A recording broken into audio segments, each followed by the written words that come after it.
Jadi gimana ya? Saya duluan ya. Boleh. Nah, jadi gini ya. Ada satu yang saya pelajari dari Pak Bung Andi ini, dan saya belum bisa menciplak gitu loh. Saya belum bisa menciplak. Ini saya amati sejak 2016, 17, 18, 19, 20. Sekarang 4 tahun. Cuman saya belum dapat jawabannya gitu. Sekarang saya sampaikan aja lah ya. Nah, itu satu aja. Yang lain-lain nanti itu kan. Nah, satu. Biar ceria terus. Gimana caranya Pak ya? Bung Andi silakan. Luar biasa, tepuk tangan buat pertanyaan dari Bung apa?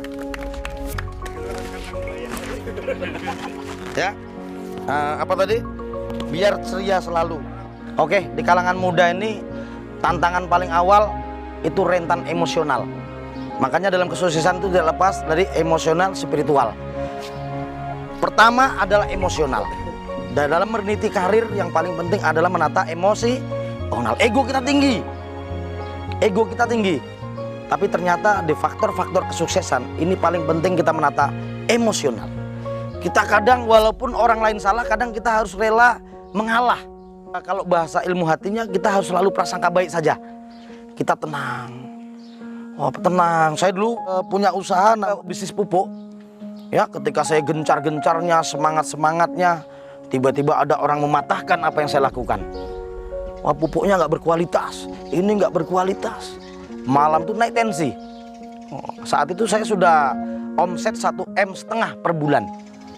Ego tinggi, duit banyak. Usia masih muda, di usia 25 tahun. Dipatahkan orang yang kadang belum sukses. Ini beras saja susah, matain orang. Wah. Tapi apa yang saya lakukan? Saya sampai rumah, siap sholat, saya hanya merenung. Saya berpikir bahwa Allah ciptakan tuh manusia untuk menguji hati saya. Saya tak perlu marah karena dia ngomong juga atas keridhaan Allah. Kita bawa lagi spiritual, kita bawa ke Allah lagi. Dia ngoceh, dia lambe turah, dia nyinyir, itu atas kehendak Allah. Happy saja. Ketemu dia, semangat.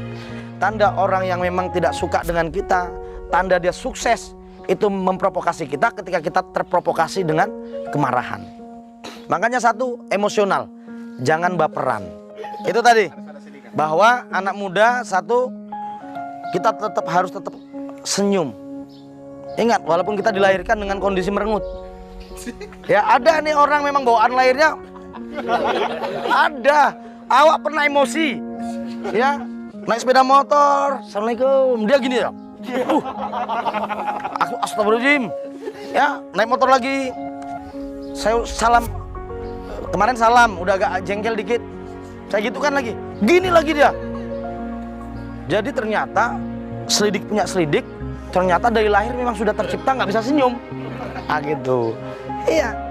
Makanya di situ saya selalu ngambil pelajaran. Jangan orang yang kita sapa tidak mau tersenyum, kita langsung prasangka buruk. Prasangka baik saja. Yang Allah ciptakan memang susah tersenyum. Kadang sampai sekarang naik motor, monggo. Saya itu orangnya emang radikal, ramah, terdidik dan berakal. Iya. Jadi begitu juga. Karena ketika kita ini tantangan, ini melatih ego. Kita senyum dan tidak dibalas, itu ego kita naik. Tes lah besok. Naik, enggak.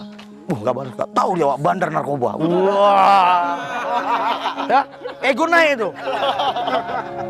Awas kau besok deh, kumakan kau deh. Ego. Tapi ingat, kedepankan prasangka baik. Itu untuk seperti itu, emosional. Kita senyum, dia tidak membalas, mungkin lagi dimarah istrinya. Iya, gitu aja. Besok jumpa lagi senyum, ini kayaknya ditagih Bang Titil belum lunas. Gitu terus, terakhir kepalamu nanti.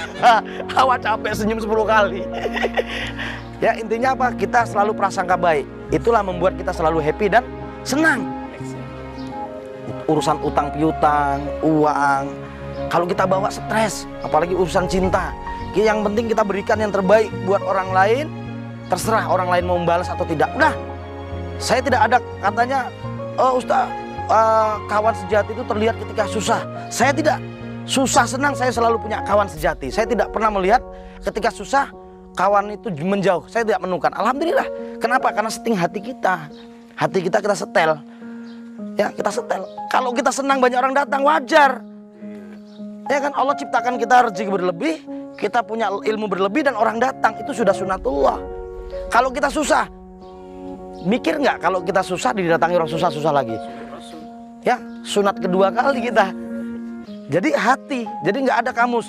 Kalau kawan sejati terlihat ketika kita susah, nggak usah pakai kamus-kamus seperti itu. Kita jadi orang baik saja.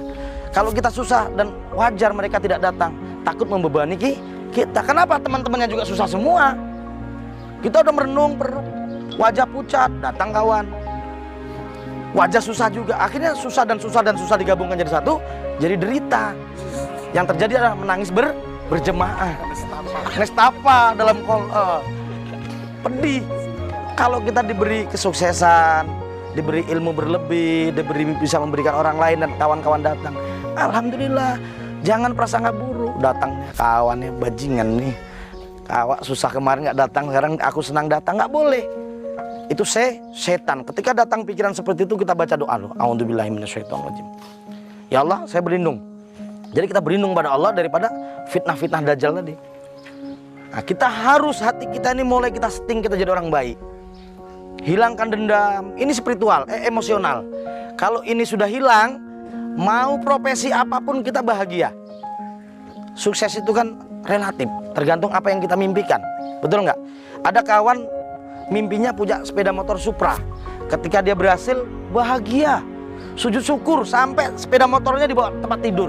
Itu sukses namanya, karena dia memimpikan sepeda motor Supra. Jadi relatif, tergantung apa yang kita mimpikan. Kita mimpi setinggi-tingginya. Hari ini jangan cuma cukup mimpi sepeda motor.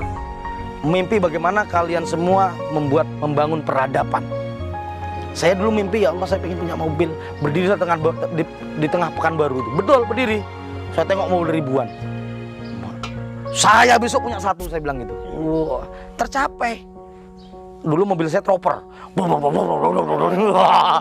Iya. Itu menghina saya nampaknya. Oh iya. Nggak, itu dari 1 kilo udah dengar wiu ambulan. Itu pemberitahuan saya udah sampai. Oh gitu ya. Kami tadi dengar tuh terdiam. Sukiman datang nih Pak Sukiman nih.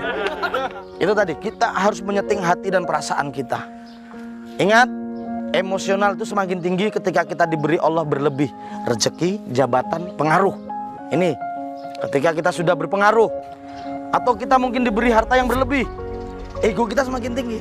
Atau kita dikasih jabatan kades, anggota dewan, ini ego kita semakin meningkat.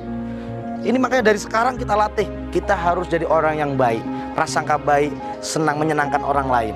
Kita latih, bukan spontanitas. Inilah karakter-karakter pemimpinan yang dicintai umat, yang dicintai masyarakat.